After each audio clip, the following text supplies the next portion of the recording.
அதிதி பைரவி ஆன்மீகம் YouTube channel சார்பாக அனைவருக்கும் வணக்கம். கேட்டதை கொடுக்கும் அதிசய தீபம். இந்த ஒரு தீபத்தை உங்கள் வீட்டில் ஏற்றுறதுனால தீராத பண கஷ்டம் அனைத்துமே தீரும்.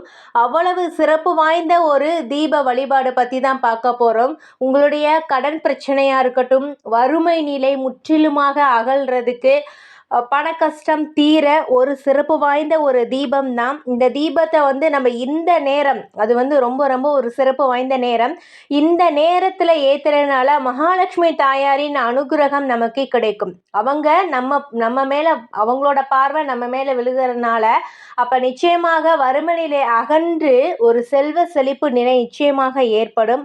மகாலட்சுமி அருளால். என்ன தீபம் எப்படி ஏற்றணும் அப்படின்னு சொல்லி பார்க்கலாம். பொதுவாகவே எல்லாருக்குமே என்ன ஆசை இருக்கும்? செல்வ செழிப்போட, ஒரு சந்தோஷமான மன நிறைவோடு, எல்லா விதமான சுகங்களும் பெற்று வாழணும் அப்படின்னு சொல்லி தான் எல்லாருக்குமே ஆசை இருக்கும். ஆனால் இப்போ உள்ள சூழ்நிலையில் பல்வேறு குடும்பங்கள் ஒரு சவாலான விஷயம் ஆயிடுது. மன நிறைவோட வாழ்கின்ற வாழ்க்கை. இப்போ இதை ஔவையார் கூட ஒரு பாடலில் சொல்லியிருப்பாங்க. கொடிது கொடிது வறுமை கொடிது, அதனிலும் கொடுமை இளமையில் வறுமை அப்படின்னு சொல்லிட்டு இந்த வார்த்தை சொல்லியிருப்பாங்க. உண்மையிலேயே வறுமை அப்படிங்கிற விஷயம் மிக மிக ஒரு கொடுமையான ஒரு நோய்னே சொல்லலாம். காசு பணம் இல்லைன்னா பைத்தியம் பிடிக்கிற நிலைமை கூட ஒரு சில பேருக்கெல்லாம் ஏற்படும். அது ரொம்ப ரொம்ப ஒரு வலியும் வேதனையும் கலந்த வாழ்க்கை தான் அது. இது எல்லாமே மாறணும், நிச்சயமாக மாறும். இந்த ஒரு தீபத்தை தொடர்ந்து நீங்கள் ஏற்றுறதுனால இந்த நேரத்தில் நிச்சயமாக ஒரு பணம் காசு உங்கள் கையில் தங்குற ஒரு சூழ்நிலை ஏற்படும். இன்றளவும் பல குடும்பங்களுமே ஒரு பொருளாதார சூழ்நிலையில் பின்தங்கி இருக்கிற நிலைமை இருக்குது. வாழ்க்கையில் முன்னேற்றமே இல்லை அப்படின்னு நினைக்கிறவங்களாம் இந்த ஒரு தீபத்தை ஒரு 48 நாள் நீங்கள் தொடர்ந்து ஏற்றிட்டு வாங்களேன். கண்கூடாக பார்ப்பீங்க. இந்த தீபம் ஏற்றி வாழ்க்கையில் ஒரு நல்ல நிலை வந்திருக்கு, தொழிலில் ஒரு முன்னேற்றம் வந்திருக்கு, குடும்பத்தில் நிம்மதி கிடைச்சிருக்கு, நோய் நொடி அனைத்துமே பறந்து ஓடி இருக்கு அப்படின்னு சொல்லிட்டு நீங்களே இந்த தீபத்தை ஏற்றிட்டு அதோட எக்ஸ்பீரியன்ஸ் உங்களுக்கே நல்லாவே தெரியும். அவ்வளவு சிறப்பு வாய்ந்த ஒரு தீப வழிபாடு தான். இந்த வறுமையிலே அகலணும், வீட்டில் செல்வம் கொழிக்கணும் அப்படின்னா இந்த லக்ஷ்மி தீபத்தை நீங்கள் வீட்டில் ஏற்றுங்க. அதுக்கு தேவையான பொருள் என்ன அப்படின்னு சொல்லி பார்க்கலாம். இந்த தீபம் ஏற்றுறதுக்கு நமக்கு வெற்றிலை தேவைப்படும். வெற்றியை கொடுக்கக்கூடிய இலை வெற்றிலை. இந்த வெற்றிலை ஒன்று வேணும். அதுக்கு அது மேலே வச்சு ஏற்றுறதுக்கு அகல் தீபம் வேணும், அகல் வேணும். ஒரு தட்டு வேணும், வெண்கல தட்டு, பசு நெய், திரி மஞ்சள் நிறத்திலான திரி வேணும்.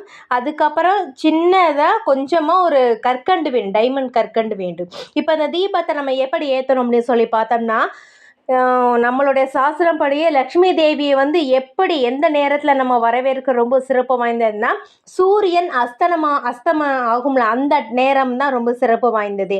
அது ஒவ்வொரு வீட்டிலுக்குமே அந்த நேரம் தான் மகாலட்சுமி தாயார் படி இழப்பாங்க. அதனால தான் நம்ம வீட்டில் நிலைவாசலில் விளக்கு வச்சுட்டு பூஜை அறையில் விளக்கு ஏற்றணும். அது மகாலட்சுமி தாயாரை உள்ள வரவேற்கிற ஒரு முறை. அதே மாதிரி நம்ம வீட்டில் உள்ள விளக்கு ஏற்றினதுக்கப்புறம் பின் கதவை திறக்கவே கூடாது. ஏன்னா வருகின்ற மகாலட்சுமி பின் கதவு வழியில் போயிடுவாங்க அப்படின்னு ஒரு நம்பிக்கையில் பின் கதவை திறக்கவே கூடாது.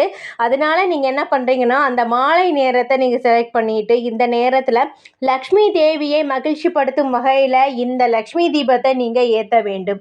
இப்படி வீட்டில் தொடர்ந்து ஏற்றுறதுனால செல்வத்திற்கு பஞ்சம் வரவே வராது. அதே மாதிரி வீட்டின் முன் நிலைவாசல் இருக்குல்ல, அதுக்கு உள்பக்கமாக இந்த தீபத்தை நீங்கள் ஏற்றணும். அதுக்கு முதல்ல ஒரு சுத்தமான வெண்கல தட்டை எடுத்துக்கோங்க. அதில் மஞ்சள் குங்குமம் வச்சுக்கோங்க. அதுக்கப்புறம் வெற்றிலையை நல்லா கழுவிட்டு அதில் மஞ்சள் குங்குமம் வச்சுட்டு அகல் விளக்கை நல்லா சுத்தம் செஞ்சுட்டு அதுலேயும் மஞ்சள் குங்குமம் வச்சுட்டு அந்த அகல் விளக்கில் பசு நெய் ஊற்றணும். பசு நெய்யில் தான் மகாலட்சுமி தாயார் வாசம் செய்வாங்க. அதனால பசு நெய் ஊற்றி மஞ்சள் திரியால் நீங்கள் விளக்கேற்ற வேண்டும்.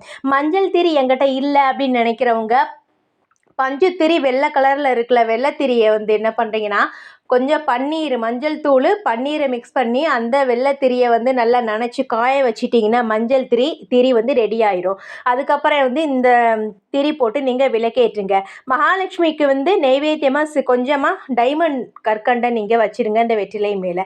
இந்த மஞ்சள் திரி கிடைக்கலன்னா இந்த மாதிரி நீங்கள் காய வச்சு ரெடி பண்ணிக்கோங்க. இந்த விளக்கை தொடர்ந்து 48 நாட்கள் நீங்கள் ஏற்றி வழிபாடு செய்ய வேண்டும். வீட்டில் உள்ள சுமங்கலி பெண்கள் இந்த தீபத்தை ஏற்றி வழிபாடு செய்வது ரொம்ப ரொம்ப சிறப்பானது.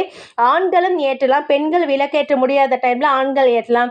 வீட்டில் குழந்தைகளை கூட நீங்கள் ஏற்ற வழிபாடு செய்யுங்க. முழுமையாக நிச்சயமாக நல்ல பலன்கள் கிடைக்கும். இந்த ஒரு தீபத்தை லக்ஷ்மி தீப வழிபாட்டை நீங்கள் தொடர்ந்து வழிபாடு செய்கிறதுனால வீட்டில் உள்ள வறுமை அகலும்.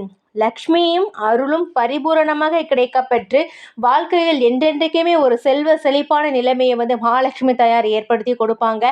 ஒவ்வொரு வெள்ளிக்கிழமை சுக்கிர ஹோரையை நீங்கள் பயன்படுத்திக்கோங்க. அந்த நேரத்திலையும் நீங்கள் இந்த தீபத்தை ஏற்றி வழிபாடு செய்வது ரொம்ப ரொம்ப சிறப்பான பலன்களை உங்களுக்கு கொடுக்கும். நிச்சயமாக சுக்கிரன் பார்வைப்பட்டால் அனைத்துமே வசமாகும். நன்றி.